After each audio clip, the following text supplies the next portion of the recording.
بسم اللہ الرحمن الرحیم جی، آج سانحہ ماڈل ٹاؤن کے خلاف کا کیس جو ہے آج اس کی تیسری سماعت ہوئی ہے لاہور ہائی کورٹ میں، اور لاہور ہائی کورٹ کے 7 رکنی بینچ نے chief justice Lahore high court Muhammad Amir Bhatti کی سربراہی میں اس پر جو ہے وہ سماعت کی ہے۔ اس کیس میں آج جو کچھ اہم پہلو جو ہیں وہ سامنے آئے ہیں۔ اس میں درخواست گزار کا جو وکیل ہے اعظم نذیر تارڑ، انہوں نے لمبی تاریخ کی استدعا کی اور کہا کہ ان کو بیرون ملک جانا ہے، لہٰذا اس کیس میں لمبی تاریخ دی جائے تاکہ وہ واپس آ کر اس کیس کو کنٹینیو کر سکیں اور اپنے دلائل مکمل کر سکیں۔ اس سے قبل چیف جسٹس نے ان کے یہ استدعا مسترد کر دی تھی، لیکن آج ان کی یہ استدعا منظور ہو گئی اور کیس کی سماعت جو ہے وہ 27 ستمبر تک ملتوی ہو گئی ہے۔ اس کیس کی تفصیلات میں جانے سے پہلے جیسا کہ پہلے بھی ہم آپ سے کہتے ہیں کہ گزارش یہی ہے کہ کسان اور قانون چینل کو لائک کیجئے، سبسکرائب کیجئے اور ساتھ بیل آئیکن کا جو بٹن ہے اس کو دبا دیجئے تاکہ ہماری جو بھی ویڈیو نئی آئے وہ آپ تک پہنچ سکے۔ آج کیس کی سماعت شروع ہوئی تو عدالت نے درخواست گزار کے وکیل جو ہیں اعظم نذیر تارڑ، ان کو دلائل دینے کی ہدایت کی، جس پر اعظم نذیر تارڑ نے اپنے دلائل کا جو ہے وہ آغاز کیا، اور اس میں سپریم کورٹ کے فیصلے آرڈر جو ہے اس کے حوالے سے انہوں نے اپنے دلائل دیے، اور جو پنجاب کابینہ ہے، پنجاب حکومت کی کابینہ جو ہے اس کی منظوری جو JIT بنانے کے حوالے سے تھے اس پر جو ہے وہ بات کی۔ یہ دلائل کا سلسلہ جاری رہا۔ اعظم نذیر تارڑ نے بات یہاں سے شروع کی کہ پنجاب کابینہ جو ہے اس کا کوئی بھی منظوری جو ہے وہ سامنے نہیں آئی، جبکہ ایک سادہ سا ایک جو نوٹیفیکیشن ہے وہ پیش کیا گیا ہے، اور سپریم کورٹ کے آرڈر کے حوالے سے ان کا یہ کہنا تھا کہ سپریم کورٹ نے اپنے فیصلے میں یہ نہیں کہا کہ پنجاب حکومت جو ہے وہ نئی JIT سانحہ ماڈل ٹاؤن کی تحقیقات کے لیے جو ہے وہ بنائے۔ آرڈر میں اس میں ایک موقع پر درخواست جو عوامی تحریک کے وکیل ہیں ان کی جانب سے عدالت کو آگاہ کیا گیا کہ پنجاب حکومت نے نہیں بلکہ سپریم کورٹ نے اپنے فیصلے میں یہ لکھا تھا کہ جو ہے وہ نئی JIT بنانے کے حوالے سے پنجاب حکومت جو ہے اس نے عدالت میں یقین دہانی کرائی تھی کہ وہ اس کیس کی شفاف تحقیقات کے لیے نئی JIT بنانے جا رہی ہے۔ اب اس کیس کی سماعت میں ایک موقع ایسا بھی آیا جس میں جسٹس شہزاد احمد خان جو ہیں انہوں نے یہ کہا کہ سپریم کورٹ کے جو فیصلہ ہے اس پر نظر ثانی یا اس پر کوئی فیصلہ جاری کرنے کے حوالے سے انہوں نے ریمارکس دیے، تو کچھ ہی دیر بعد چیف جسٹس محمد امیر بھٹی جو ہیں انہوں نے وضاحت کر دی کہ نہیں، ہم اس کے اوپر جو ہے وہ کوئی بیان جو ہے وہ نہیں جاری کریں گے اور نہ ہی اس پر کوئی ریمارکس دیں گے۔ یعنی ملک شہزاد احمد خان جسٹس جو ہیں ان کی بات کو انہوں نے وہیں پہ روک دیا تھا اور اس پہ انہوں نے کوئی آگے مزید جو ہے وہ بات نہیں کی۔ اب اعظم نذیر تارڑ جو ہیں انہوں نے قانونی جو نقطے ہیں وہ اٹھائے۔ ان کا یہ کہنا تھا کہ اگر ہم ایک نئی JIT کو درست تسلیم کر لیا جائے تو ایک نیا پنڈورا باکس جو ہے وہ کھل جائے گا، اور نئے سرے سے جتنے بھی ملزمان ہیں ان کا ٹرائل ہوگا، انویسٹیگیشن ہوگی۔ ان نئے ملزمان میں یہاں پر میں آپ کو یہ بتاؤں کہ وہ نئے ملزمان جو اس میں شامل ہوں گے وہ کون ہوں گے۔ اس میں سابق وزیر اعلیٰ پنجاب میاں شہباز شریف، اس میں سابق وزیر قانون رانا ثناء اللہ، اور سابق وفاقی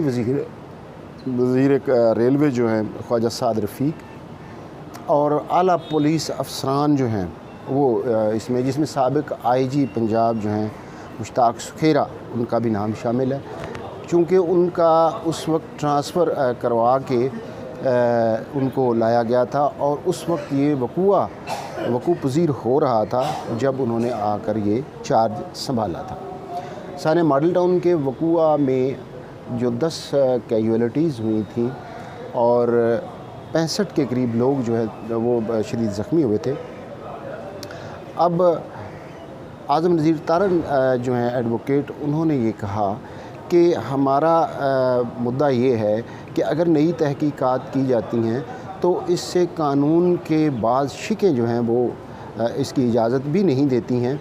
اور سپریم کورٹ اور دیگر اعلیٰ عدلیہ کے فیصلے بھی اس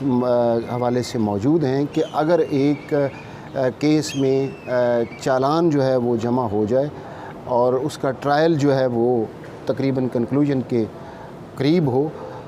تو اس کیس پر دوبارہ جو ہے وہ انویسٹیگیشن نہیں کی جا سکتی۔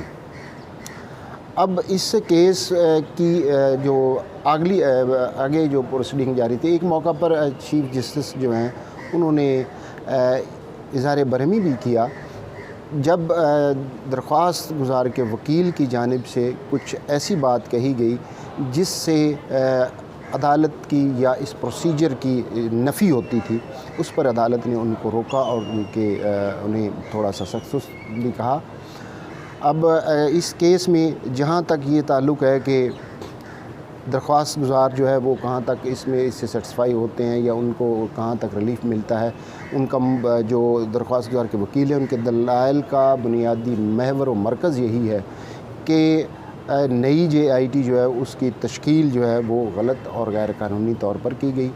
اور اس پر انہوں نے بہت سے اور بھی نقطے جو ہیں وہ اٹھائے ہیں، اور ان کا اس میں یہ بھی کہنا تھا کہ اگر پنجاب حکومت نئی JIT بنانا چاہتی تھی تو اس کے لیے واضح طور پر پنجاب حکومت کی کابینہ جو ہے اس کو فیصلہ لینا چاہیے تھا، وہ کرتی فیصلہ، اور یہ ایگزیکٹو کا کام ہوتا ہے، لیکن سپریم کورٹ کا اس حوالے سے واضح حکم نہیں ہے۔ درخواست گزار کے جب وہ یہ دلائل دے رہے تھے تو ایک موقع پر جو عوامی تحریک کے منہاج القرآن ادارے کے وکیل ہیں سید بیرسٹر علی ظفر جو ہیں، انہوں نے آ کر روسٹرم پر یہ کہا کہ سپریم کورٹ نے اپنے فیصلے میں یہ لکھا ہے JIT بنانے کے حوالے سے۔ اب اس کیس پر یہ سماعت آج تقریباً کوئی 1.5 گھنٹہ جاری رہی تھی، اور اس میں جب کیس تقریباً اختتام کے قریب آیا اور بریک کا وقفہ لینے کے لیے کہا گیا تو جو اعظم نذیر تارڑ ہیں انہوں نے کہا کہ وہ سینیٹر بھی ہیں اور انہوں نے آج ایک میٹنگ جو ہے اس میں شرکت کرنا ہے، لہٰذا کیس جو ہے وہ اس کو آج یہیں پہ ختم کر دیا جائے اور اس کی تاریخ لمبی کر دی جائے، چونکہ انہیں بیرون ملک کسی الیکشن میں بطور آبزرور جو ہے وہ جانا ہے، اس لیے اس کیس کی آگے جو ہے تاریخ ڈال دی جائے۔ دوسری جانب سے بیرسٹر علی ظفر نے بھی کہا کہ ٹھیک ہے، سپریم کورٹ میں بھی انہیں پیش ہونا ہے، لہٰذا اس کیس پر جو ہے وہ آگے سماعت جو ہے وہ آگے ملتوی کی جائے، اور متفقہ طور پر 27 ستمبر کی تاریخ جو ہے وہ ڈالی گئی ہے، اور عدالت نے جو فری کین کے وکلا ہیں ان کو دوبارہ دلائل کے لیے طلب کر لیا۔ اب اس کیس میں اور بڑی چیزیں جو ہیں وہ سامنے آنے لگ گئی ہیں، اور نئے جو پہلو ہیں لوگ اس کے اوپر سوشل میڈیا کے اوپر بھی اور میڈیا کے اوپر بھی گفتگو ہونا شروع ہو گئی ہے کہ اگر نئی JIT بن جاتی ہے تو اس نئی JIT جو ہے اس کے بعد کن کن کو بلایا جا سکتا ہے، کن کن کے خلاف ٹرائل ہو سکتا ہے، اور ان کے خلاف کیا کچھ ثبوت جو ہیں وہ سامنے آ سکتے ہیں۔ اس وقت کی جو حکومت تھی پنجاب حکومت، جس کی سربراہی سابق وزیر اعلیٰ پنجاب میاں شہباز شریف کر رہے تھے، ان کے اوپر اس واقعے کو لے کر بڑے سنگین نوعیت کے الزامات ہیں۔ اگر یہ دوبارہ JIT بنتی ہے، نئی JIT کو فنکشنل کر دیا جاتا ہے اور یہ تحقیقات شروع کر دیتی ہے تو لامحالہ اس میں سابق وزیر اعلیٰ پنجاب میاں شہباز شریف ان کو بھی طلب کیا جا سکتا ہے، ان سے تحقیقات کی جا سکتی ہیں۔ وزیر اعلیٰ پنجاب کے جو سیکرٹری تھے، اس فواد پرنسپل سیکرٹری تھے، ان کو بھی اس میں بلایا جا سکتا ہے، اور جو جیسے کہ میں نے رانا ثناء اللہ کا ذکر کیا ان کو بھی، اور دیگر جو اہم نون لیگی کی عادت ہے جو اس واقعے میں جن کے اوپر شبہات کا اظہار کیا گیا ہے